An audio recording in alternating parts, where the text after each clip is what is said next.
The leader of the Hindus realized, but wait a minute, the Muslims want the same thing that we want.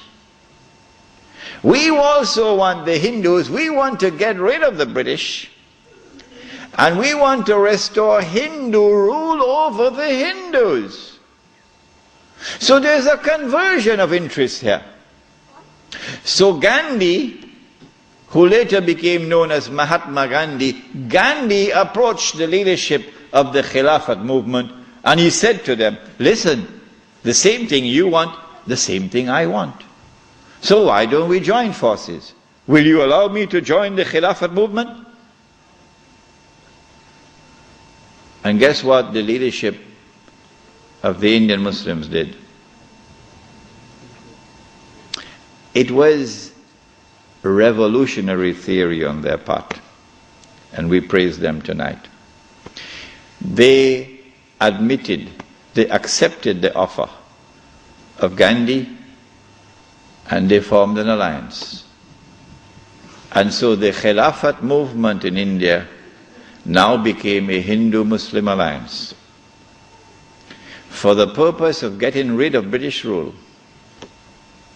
And then that would replace, that which would replace British rule would be Islamic rule over Muslims and Hindu rule over Hindus. This constituted the most dangerous of all threats that Western civilization have ever experienced in its entire period of colonization of mankind. This Khilafat movement. Because the Western objective was to demolish every existing state structure in the world and replace it with the secular state. So that eventually the secular state could be brought under the umbrella of a League of Nations and eventually a United Nations, and this would be political globalization at work. If the Khilafat movement were to succeed, then one of the most important communities in the world, the Indian Muslims, will escape. Because when the British withdrew, Muslims will be ruled by Islam and Hindus will be ruled by Hinduism.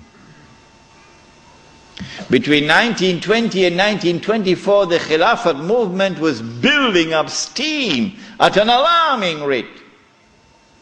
And by 1924, the British had calculated, we have to get rid of this Khilafat movement.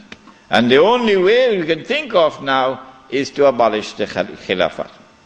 And so they put the pressure on Mustafa Kemal. As soon as the Khilafat was abolished, the Khilafat movement in India began to lose steam. In the same year that it was abolished in 1924, in that same year, the secularly minded British, in Indian language they call it chamcha, the stooges of the British in India, the brown-skinned Englishmen parading as Muslims, of whom the prince of them all was the grandfather of the present Aga Khan, Karim Aga Khan's grandfather. They now restore an organization called the All India Muslim League.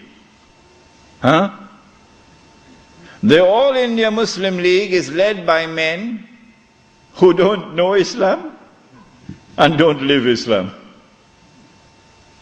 And these are the people who now wage a struggle for the liberation of the Muslims from British rule to be replaced, not with rule of Islam, oh no, but rather by the rule of the secular Republic of Pakistan and the secular Republic of India.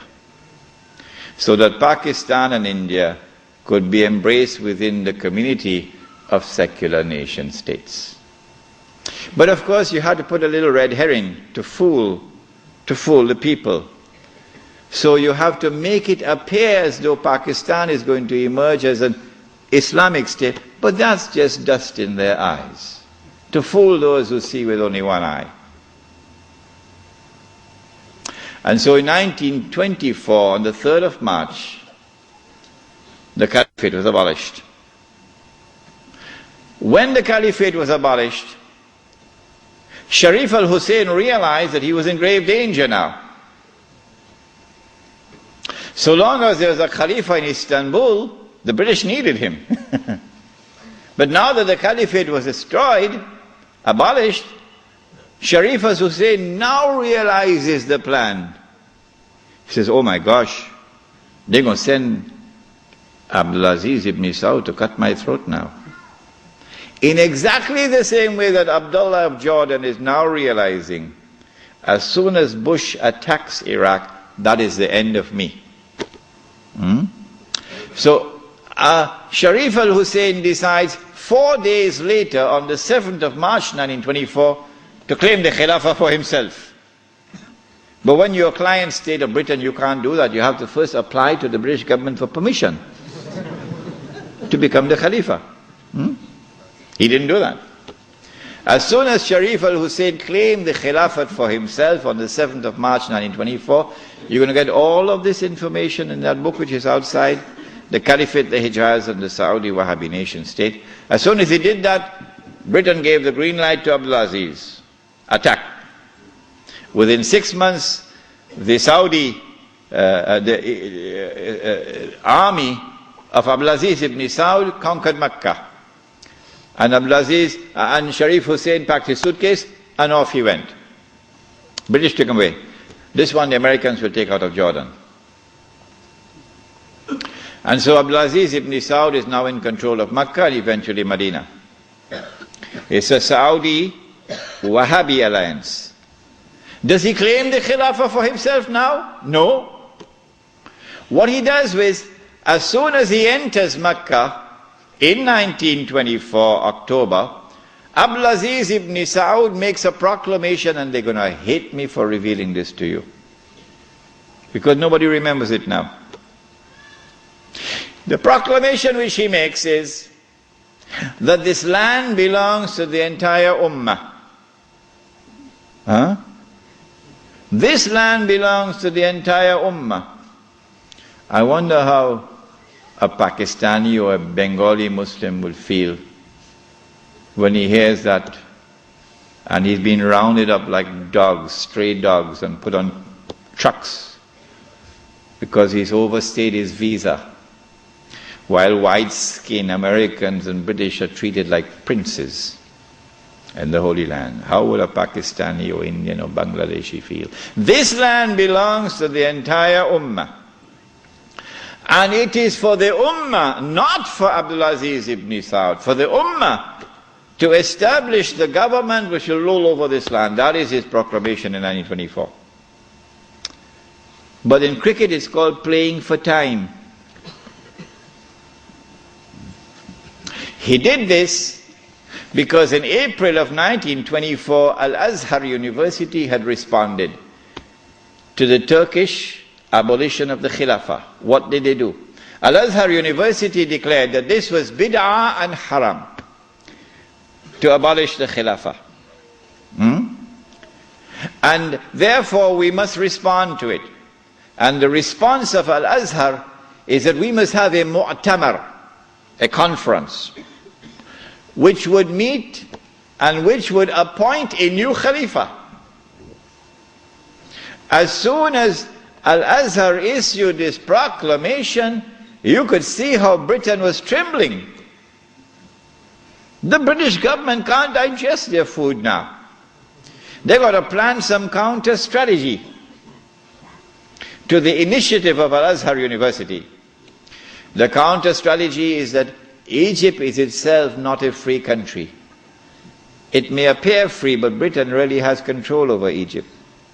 So Britain puts pressure on King Fuad, the father of King Farouk. You're too old to hear about, you're too young to know about this. And King Fuad is now putting pressure on Al-Azhar to hold back on this conference. So for 2 years the conference can't take place. 2 years because of British pressure. The conference finally takes place in June, July of 1926. But Britain uses another counter strategy.